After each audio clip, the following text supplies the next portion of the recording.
And it is the Desert Fox, signing on.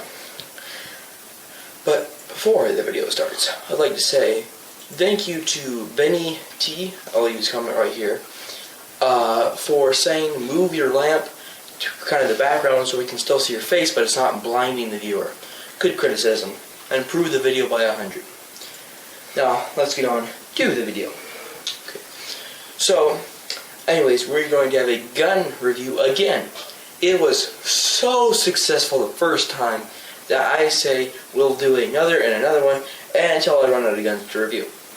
And I have studied quite a bit of these guns, a couple hours, and firing these guns, everything, you get kind of familiar with them, and you've had them for a long time, so you definitely know this gun in and out, the full story. So let's get on to it. So for today, we have done something very special. It is the most agile, balanced, and performance-powered rifle, and this is the Weatherby 300 Magnum. Oh my god. Beautiful, awesome rifle.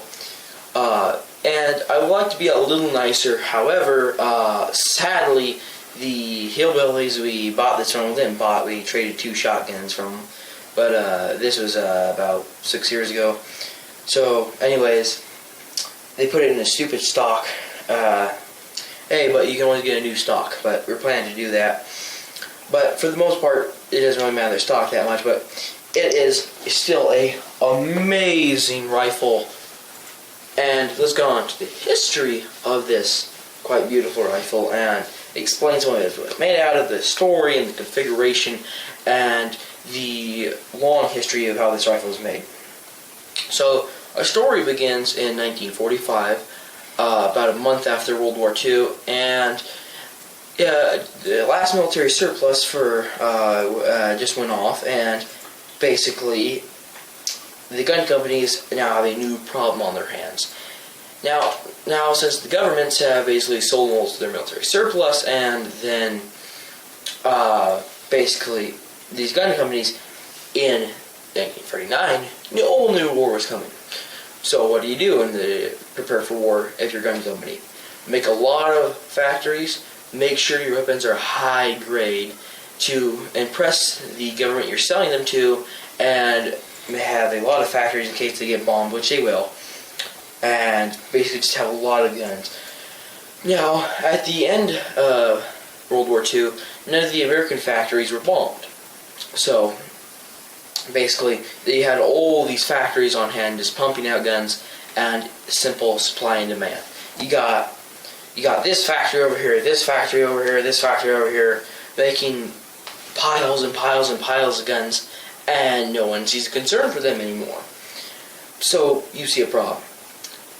If you don't sell or shut down these factories, you're going to be closed within the end of the month. Yes, these are how much these factories are taking up. Now, if you do close them off by the end of the week, you'll be back to where 1939 again. Holy hell. So there was a race to how quickly you could shut off these factories, just get them out, stop spending on them. So basically that's what they did. Now, it was incredibly hard to sell oil and get rid of these factories and lay off workers, so much paperwork, that usually they had them all gone by the end of the month, and a lot of gun companies were either extremely set back or just gone. Filed for bankruptcy, dead. Yeah. It's not very good if you just made a killing money off of World War II, and now these factories, just take up all that money. This is a testament to how large and how many of these factories there were. So, anyways, this is what happened to Roy Weatherby.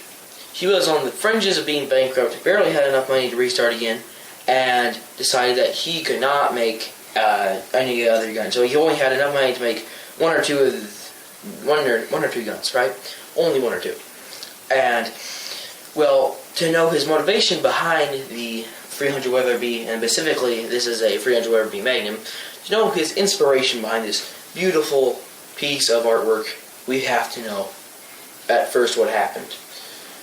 Okay, so what do you say? What did happen? What happened was, you see, Roy Weatherby was out hunting one day a bear. Now, when he was out hunting the bear, he was about ready to shoot it, pulled the action back, and oh no, it's sticky. Oh hell, what am I going to do? So, anyways, Roy says this is a huge problem. And this bear looks like it just saw me. So, in fact, the bear did see him and was now then charging at him. At the last moment, he managed to get it back and shoot the bear. What this made Roy think is, for the rest of his life, he'd think, why didn't a company make a better sports rifle? It was cheaper, better, more efficiently made, and just altogether better than your average super expensive rifle. And this is what Roy did for a sniper rifle. Now, he made custom rifles, stayed with 2 factories, and just pumped out a lot of super high quality rifles, and he sold them to super specific people in the military, high grade snipers who had a record on them. Now, specifically, let's talk about how this rifle was manufactured. So, the barrel is Senmai steel, which, if you can see behind me, the katana is Senmai steel, and it is a Japanese forging style. If you're a blacksmith, like forging or just metal in general, you should know Senmai. It's iron in the middle. Basically, I'll just show you here. It's like, a thing of iron, so basically in the middle. And then you got a steel that wraps around it. What this does is basically gives it shock. The iron is light and weak, malleable, and the iron on the outside of it is strong and heavy. So you get a perfect balance between strength and flexibility. And this is what the barrel did, and this is wonderful for if you're shooting a 300 Weatherby Magnum, because this kicks like a horse. So you'll want a good shock absorbent barrel.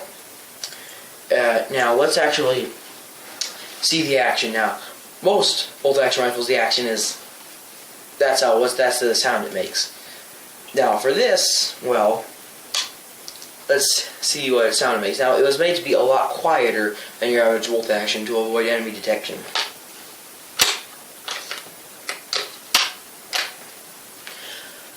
Wow.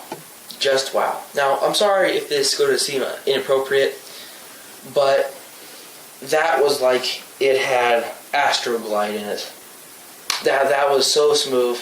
And, once you pull back like 50 bolt action rifles, or just quite a bit at the gun store, just try them out, you realize, oh my god, these rifles are nothing compared to the Weatherby. Oh, excuse me there, guys, gotta fix something real quick. I'll be back with you in a minute.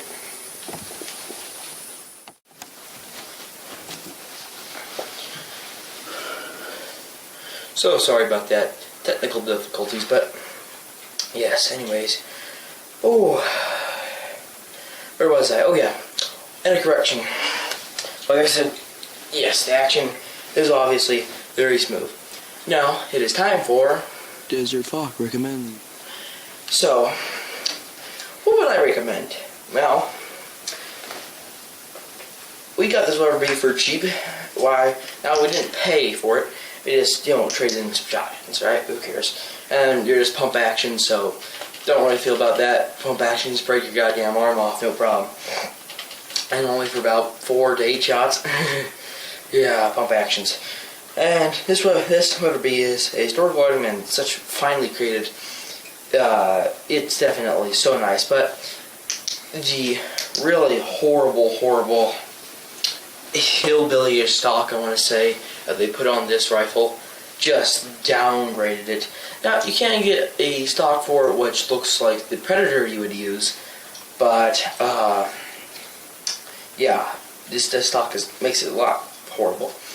It makes it look like your average ranger's gun, but anyways. Now, I'd recommend getting this gun if you're a person who is preparing for the zombie apocalypse. I would recommend this gun if you're a person who's going to go to Africa and hunt big game. I would recommend this rifle. If you just want in your area to hunt buck or deer, I would recommend your area. Basically, just all around great rifle for sniping, just perfect. Now, one recommendation: you will not get scope eye with this rifle. You'll get your eye taken out and be in the scope. Yes, your cornea will be in this. But Yeah, that wouldn't be good. You fire this rifle like once like this, right? And then here's your head after firing the rifle looking at the scope. Yeah, don't do that. It's a very powerful rifle. When you fire it, breaks there. So just be definitely prepared to have some sunglasses on when you shoot this, because it kicks. It's a, couldn't imagine a 50 cal, but yeah, this will do it. This will definitely do it. What else? If you're looking for a really fast bolt action, this is actually nice because look at how fast I know this. And I am a really slow person when it comes to reloading guns, so if it's that fast and just that, wow, this is a just precision rifle. What else can I say about it? Basically, I've just been praising this rifle the whole time. Well, what's really bad on it? I'd say you should definitely get a good muzzle brake for this rifle. For sure. Definitely a large one because it, like I said, does kick. So that's my really only complaint about the rifle, and you really can't complain because it's such a large caliber. 300 Weatherby Magnum, Jesus Christ. So that's what I'd recommend for the rifle. And that's about it for the Weatherby. We covered the full story, the history, and everything you really need to know about it and recommend. Please like, subscribe, hit that notification bell. Thank you very much for watching, and it is Des Fox signing off.